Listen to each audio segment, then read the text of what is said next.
Olá pessoal, mais uma edição do Hoje Entrevista e trazemos aqui no estúdio a pneumologista Roseliane de Araújo Souza e nós vamos aproveitar a data para falar sobre o combate ao fumo, já que hoje, 29 de agosto, é o Dia Nacional de Combate ao Fumo. Boa tarde, doutora, como é que vai? Tudo bom? Tudo bem. Tudo bem. Então tá joia.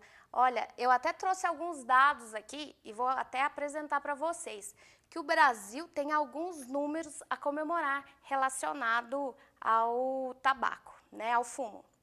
E um deles é que 35% houve uma redução de 35% do número de fumantes entre 2006 e 2016, né, doutora?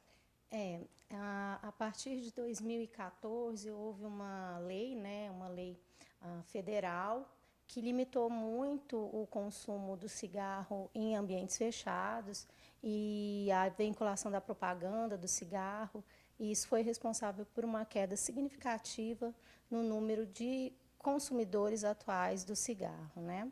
Mas ainda assim, os números, a gente está aí com uma média de 22 milhões de fumantes no país. É um número assustador, uma vez assim que é a maior causa de morte evitável, né? E as doenças tabaco relacionadas, elas são muito prevalentes. De forma que, se é uma condição que pode se evitar, né? 14% é um número muito alto ainda. E desses números, a gente tem aqui, segundo os dados do INCA, que 7 milhões de pessoas morrem por ano por causa do fumo, né? Das doenças causadas. causadas. Tabaco relacionadas, que a gente chama, né? Que são doenças que acometem não só o aparelho respiratório, a gente tem doenças do aparelho respiratório, as bronquites, né? Enfisema pulmonar, doenças do aparelho cardiovascular, AVC, infarto agudo do miocárdio, né? E a gente tem também as doenças neoplásicas. Diversos tipos de neoplasia estão relacionadas ao hábito tabágico. Então, quando a gente fala em câncer de pulmão, câncer de boca, de esôfago, né, a problemas de fertilidade, tanto no homem quanto na mulher, né? Então, são doenças muito prevalentes e, sendo uma causa evitável, a gente tem que combater, né, veementemente o hábito tabágico. Certo. E essas pesquisas mostram também que o cigarro ele não é um problema apenas para quem fuma, né? Para quem está exposto a essa fumaça também é um grande problema. E aí como é que fica essa situação dos fumantes passivos?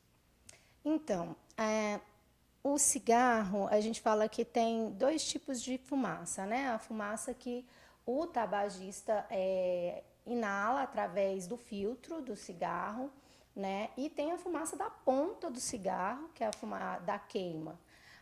Essa fumaça que sai da ponta do cigarro, ela tem altos níveis de nicotina, né? Tem mais de 400 substâncias tóxicas. Então, não existe um tabagismo que a gente pode falar seguro em ambiente fechado, né? Não é possível fumar em um ambiente fechado sem isso fazer mal para as outras pessoas. Além disso, a fase particulada, que é aquela fase das partículas em suspensão, elas depositam em móveis, nos objetos. Então, uma criança põe a mão na boca. Então, também acaba absorvendo essas substâncias cancerígenas, né? E a gente pode falar que essa fumaça ela é tão ruim quanto a fumaça da poluição causada por veículos? É até pior, né? É até pior. A gente tem que o cigarro tem mais de 4.700 substâncias tóxicas, além de ter a nicotina, que é a causadora da dependência. Então, a gente está lidando com um produto altamente tóxico. Certo. Em Goiânia, a gente tem que 9,2% da população adulta é formada por fumantes, sendo que 2,2% consomem uma média de 20 cigarros por dia. ainda o número ainda é considerado alto, né, doutora?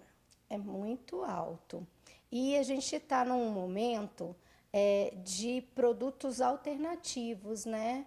De outros modos de utilizar o tabaco através do narguilé, do cigarro eletrônico. Justamente. Então, isso está crescendo. Apesar do consumo do cigarro branco, né? Do cigarro industrializado, está diminuindo, a taxa de experimentação de narguilé, cigarro eletrônico, está aumentando.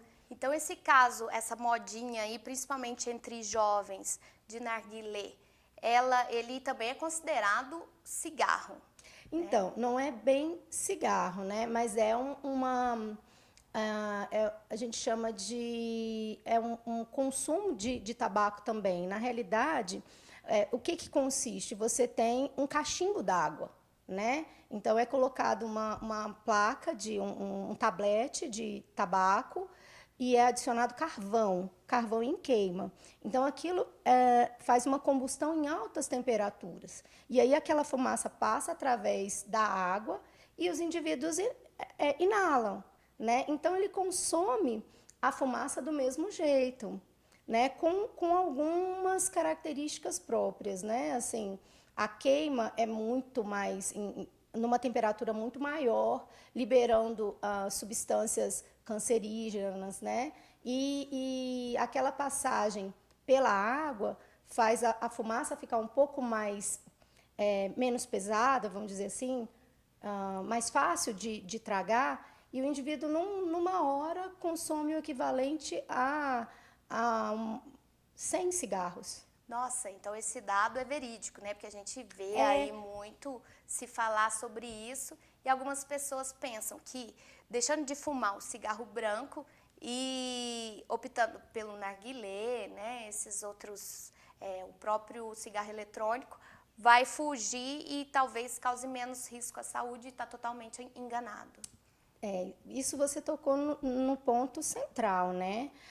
As pessoas acham que fumar narguilé não faz tão mal quanto fumar cigarro, né? Tem uma desinformação ainda a respeito do narguilé, e eles acham, não, isso não faz mal, é essência de jasmim, camomila, e não é verdade, né? Você tem a combustão a altas temperaturas e realmente a maioria dos levantamentos mostram que esses indivíduos eles não fumavam, eles utilizam o narguilé como primeiro veículo, né? Eles iniciam pelo narguilé e depois, como o narguilé libera nicotina também, eles se tornam depois consumidores de cigarro, né? Porque começa eventualmente em bares, finais de semana, mas como ele provoca a dependência da nicotina, é o primeiro passo para utilizar o cigarro.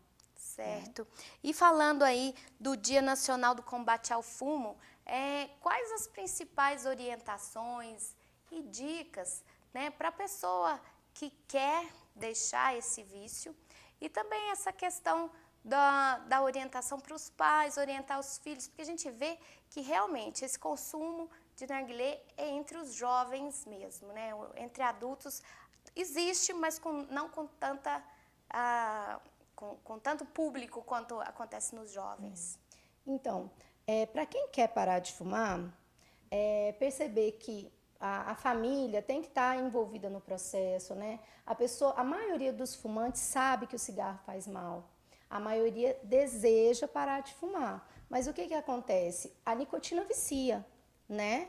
A nicotina, ela causa dependência. E isso faz com que, quando o indivíduo para de fumar, ele tem sintomas de retirada, que a gente fala de síndrome de abstinência. Então, isso faz com que dificulta, né, a parada. Um médico, ele pode avaliar, através de algumas scores, tabelas, se esse indivíduo ele tem mais chance de ter essa síndrome de abstinência e utilizar medicamentos, né? Mas é possível parar de fumar também por motivação própria, né? Através da consulta com o psicólogo também, que vai fazer uma terapia cognitivo-comportamental, uma abordagem médica através da prescrição de medicamentos, né? Para diminuir esses sintomas de abstinência, né? Mas a gente tem que lidar com o acolhimento, porque muitos fumantes são discriminados, né? A gente ouve relatos, assim, às vezes, de pacientes que nos procuram, às vezes chorando, porque não tiveram apoio, porque são discriminados, né? E, na realidade, a nicotina ela tem um poder viciante, né? O tabagismo ele está relacionado como doença, né? Então, a gente tem que lidar com o acolhimento, fazer com que esse tabagista ele encontre ferramentas para lidar com a fissura, que é aquela vontade incontrolável de fumar, né? Saber que a fissura ela dura 5 minutos, passa, depois vem de novo. Então, você tem que lidar com cigarro por cigarro. E como é uma dependência, é uma doença crônica, né? Existem as recaídas, saber que você tem que estar sempre vigilante mesmo, né? Mas tem tratamento, procure seu médico, procure uma orientação, com certeza vai ter sucesso. Que ótimo. Bom, infelizmente a gente chega ao fim de mais uma entrevista, nosso tempo aqui é um pouquinho curtinho, mas a gente deixa aqui o espaço aberto até para um outro assunto, para a gente trabalhar em campanhas e orientações sobre o assunto. Eu quero agradecer a presença da senhora, doutora. Muito obrigada e volte sempre. Obrigada a você, obrigada pelo convite. Nós estivemos aqui com a doutora Roseliane de Souza Araújo, ela é pneumologista. Eu sou Nayara Gonçalves, editora da versão online do Jornal Hoje. Muito obrigada.